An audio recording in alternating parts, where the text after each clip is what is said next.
faire une petite vidéo, ça va être faire rapide. J'ai regardé, désolé, je suis sans t-shirt, il fait hyper chaud chez moi, j'ai pas envie de transpirer comme un fou.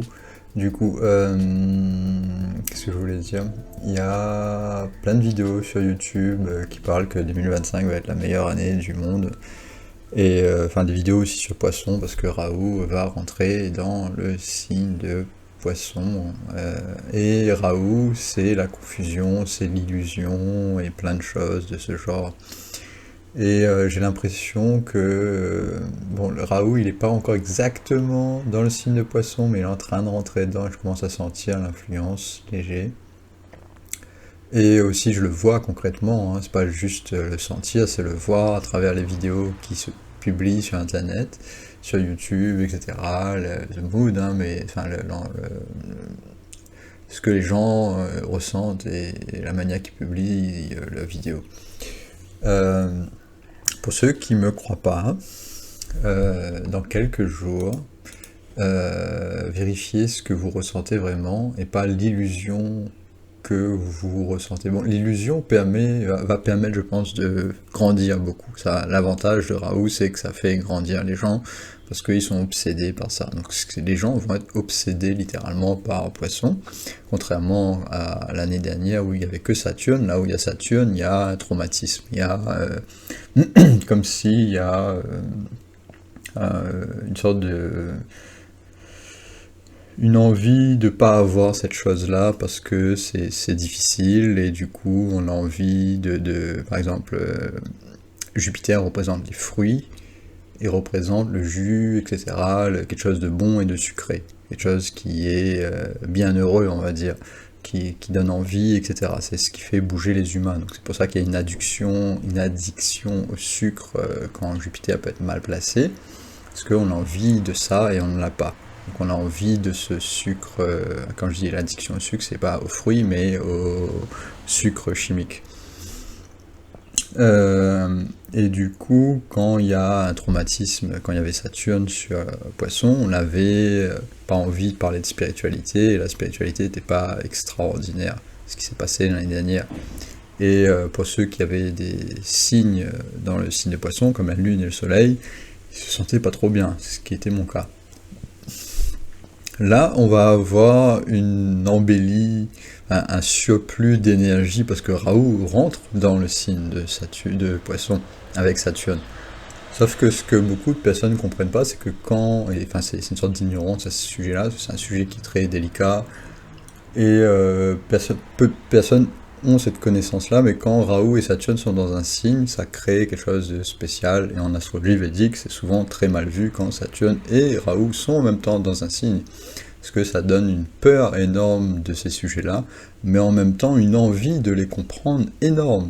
Et du coup, je pense que sur YouTube, on va avoir ce qui a déjà un peu commencé légèrement, c'est-à-dire une recrue, une énergie illusionnaire où les gens vont chercher la spiritualité et ils vont exagérer dans ce domaine-là, ils vont être passionnés par ça, ils vont faire n'importe quoi, je pense, dans beaucoup de choses. Il va y avoir des erreurs, il va y avoir de la honte, il va y avoir une excitation énorme. Et en même temps, comme Saturne est là, il y a toujours cette purge. On a envie de purger cette spiritualité. Donc pendant 2 ans, quand il y aura Saturne et Raoult dans ce signe-là, il y aura une purge de la spiritualité. Le bon côté, je pense que c'est si une personne arrive, entre guillemets, à passer outre ça et à vraiment piocher les choses, il y aura un changement énorme et voilà. Mais je pense que ça va être dans la difficulté, ça va pas être dans la facilité. Contrairement à ce que beaucoup pensent, enfin j'ai du mal à croire que ça...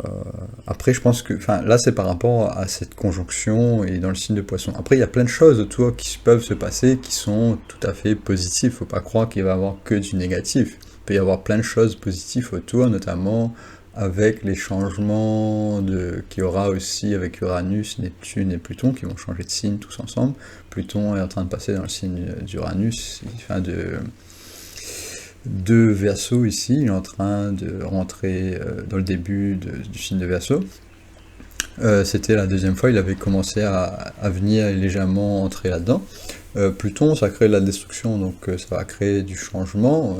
Je suis pas sûr que les gens ils vont forcément apprécier ce changement-là, parce que ça détruit l'ego. Uranus, il va rentrer ensuite dans le signe de Gémeaux. Là, ça va prendre, je pense que ça va créer des choses. Ça va créer des choses créatives, parce que Uranus, c'est le dieu de la création, c'est Brahma, etc.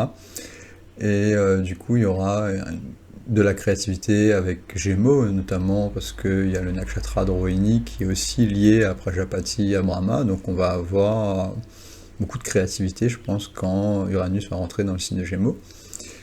Souvent, j'ai vu à travers les âges, quand une des planètes externes, c'est-à-dire Uranus, Neptune ou Pluton, transite dans le signe, dans le nakshatra de Rohini, qui est dans le signe de Gémeaux, on a souvent beaucoup de créativité liée à la technologie, etc. Il y a beaucoup de personnes qui sont liées à la technologie, qui ont des placements dans le signe de Gémeaux et qui adorent ça.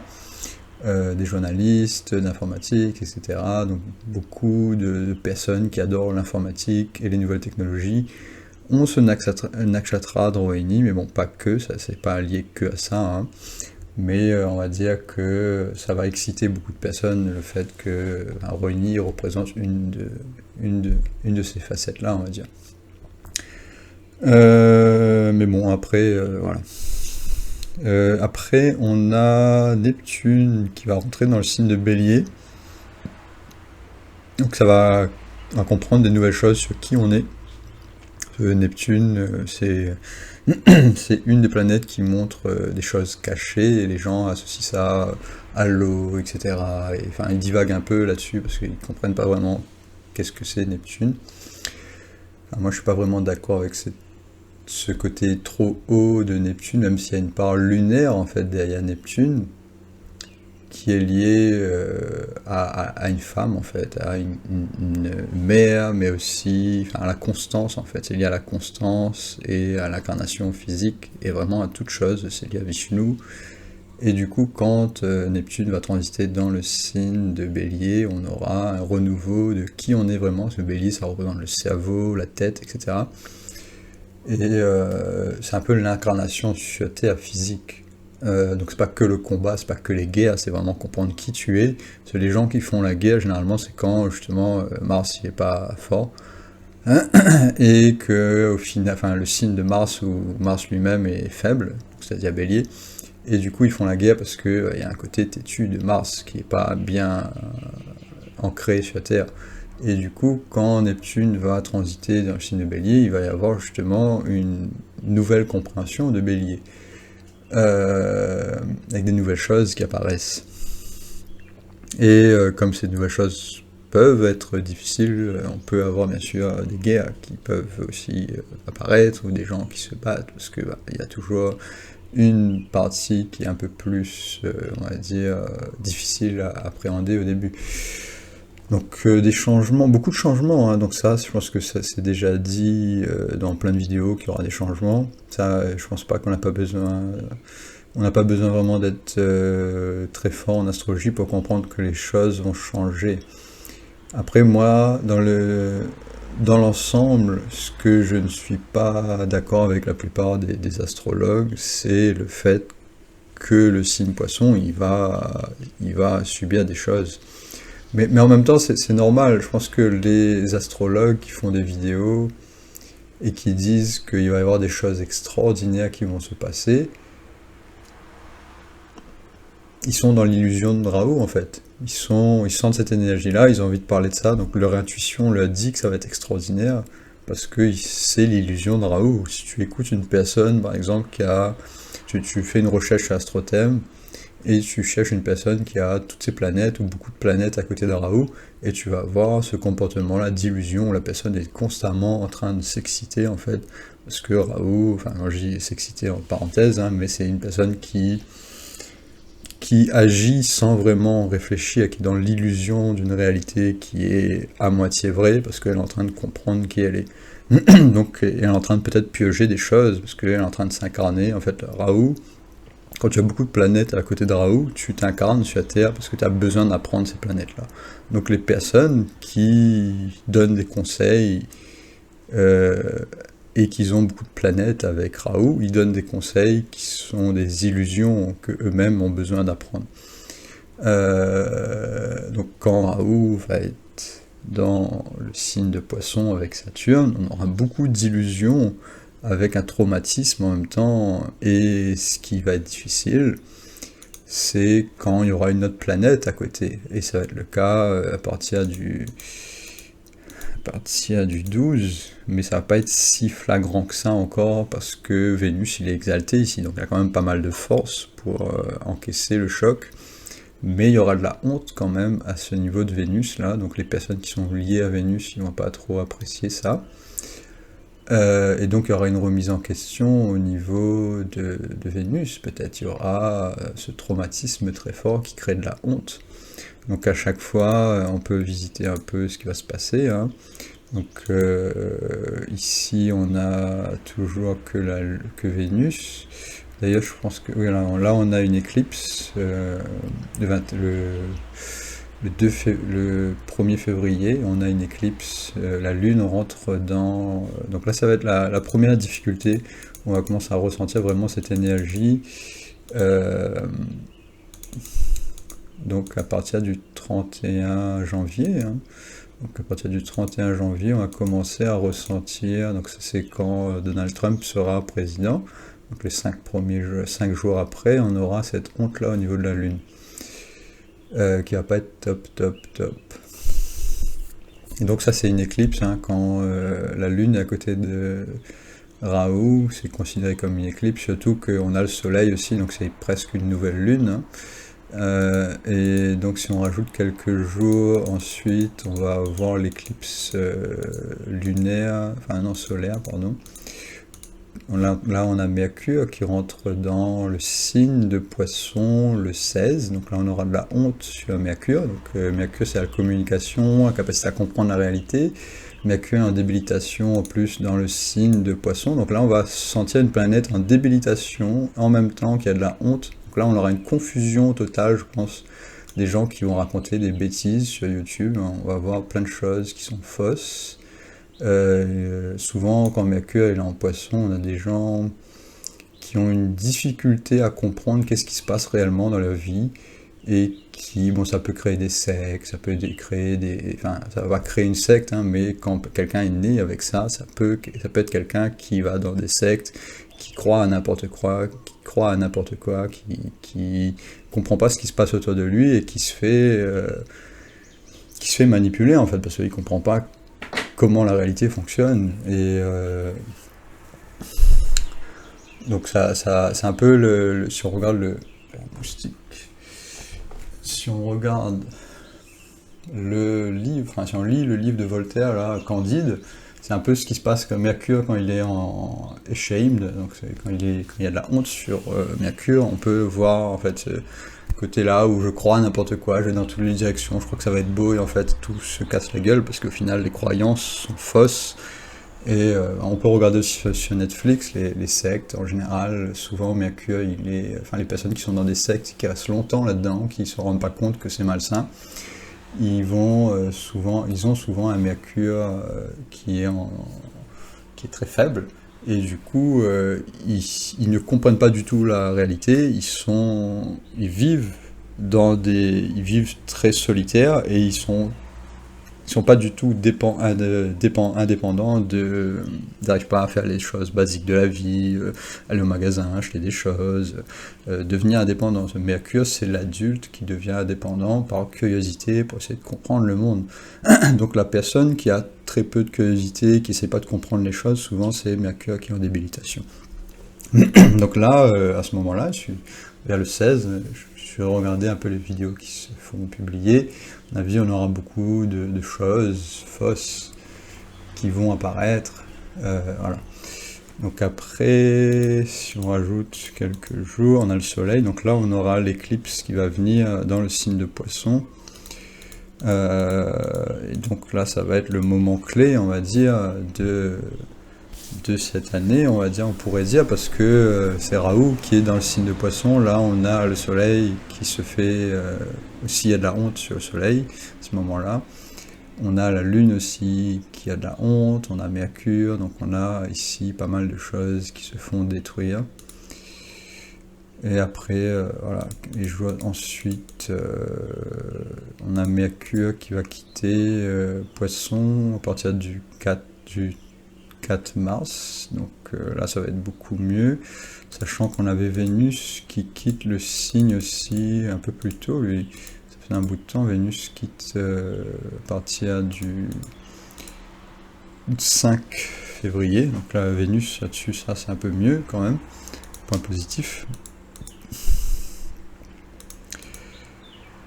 Du coup, voilà. Après, ce qui est bien, c'est une des choses, c'est qu'après Jupiter, il va aller en exaltation, donc là, ça va quand même réchauffer un peu le cœur de beaucoup.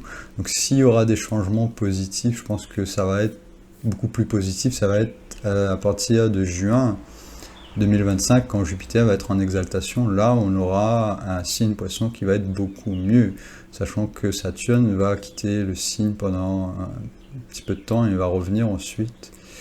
Mais Saturne en Bélier, il faut pas trop se réconforter de ça, hein, parce que y a des gens qui sur internet disent que quand Saturne va être en Bélier, ça va être une bonne chose. Bon, on a la conjonction entre Neptune et Saturne, mais le problème principal, c'est que Saturne, il est en débilitation quand il est dans le signe de Bélier. Donc pour moi, ça va pas être une bonne chose, hein, même si Saturne quitte le signe de Poisson. Saturne en Bélier, il va créer plein de problèmes aussi, à mon avis. Donc moi, l'astrologie que je fais, je parle des choses difficiles qui peuvent se passer, ce que les gens vont ressentir, est-ce qu'ils vont se sentir bien ou pas. Et pour moi, il y a beaucoup d'astrologues sur YouTube, etc., qui parlent que des choses positives, qui parlent pas des choses négatives parce qu'ils ont peur. Et au final, ben, ça va pas arranger les choses de parler que du positif tout le temps, hein. Bien sûr, pour moi, ce qui est le plus positif, c'est ce Jupiter-là, qui va aider beaucoup, je pense, le signe de Poisson, parce que Jupiter, c'est le maître de Poisson.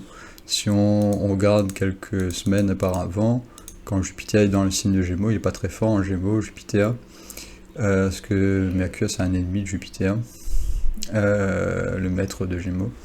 Et du coup, bah, ça affaiblit un peu plus ce signe de Poisson, là, qui est déjà avec Raoult. Donc c'est pas top, mais quand Jupiter il est en Cancer, ça va être beaucoup mieux. J'ai essayé de regarder quand Saturne revient dans le signe de Poisson, donc là il revient à partir de septembre, et on a encore une éclipse avec Saturne et Raoult et la Lune ici, enfin une éclipse d'ailleurs avec... c'est une éclipse lunaire, parce qu'on a le Soleil qui est en opposition... Ici, on a Mercure en exaltation, donc on risque de comprendre beaucoup plus les choses d'un point de vue de la vérité. Donc, Mercure, c'est la vérité, capacité à voir ce qui est vrai dans le monde réel, alors que Poisson, c'est la capacité à voir le monde spirituel. Donc, le monde spirituel, il va être un peu... voilà, quoi. On aura des choses qui vont se passer ici. C'est un peu ce qu'on voit sur les vidéos sur YouTube où beaucoup de chrétiens... Et le domaine où Poisson est lié à beaucoup de choses, hein, pas que la religion, c'est aussi l'enseignement des enfants, parce que Jupiter c'est le gourou, hein, c'est la personne qui enseigne, donc les enseignements ne vont pas être top quand, avant que Jupiter il soit en exaltation. Mais bien sûr, je pense que ici en septembre, on aura quand même pas mal de bonnes choses qui vont se passer, contrairement... parce qu'on a ici un Mercure qui est exalté là, à ce moment-là, donc ça c'est top. Ça va aider beaucoup, je pense, à voir un peu la vérité dans cet océan là qui va être très profond, avec beaucoup de choses à remettre en question. Moi, à mon avis, ce qui crée ça d'un point de vue logique, hein, quand on observe les événements, je pense que ça va être la remise en question de la vaccination et tout ça, de tous ces événements ou aussi des tyrans, enfin des présidents qui ont donné des conseils, Jupiter c'est le gourou, qui ont donné des conseils qui étaient complètement faux, qui étaient à moitié faux, ou eux-mêmes peut-être ils y croyaient, hein, ils étaient dans le mouvement, hein. Je pense qu'il y a beaucoup de personnes qui sont pas au courant de ce qui se passe, parce qu'ils sont pris dans ce mouvement-là de folie, on va dire. Du coup, voilà, je vais finir cette vidéo, j'essaie d'être rapide, d'être concis et précis, et pas divaguer trop, parce que mes vidéos parfois sont trop longues, et les gens ils n'ont pas forcément envie d'écouter tout ça. Du coup, voilà pour cette vidéo, merci d'avoir écouté, et à la prochaine.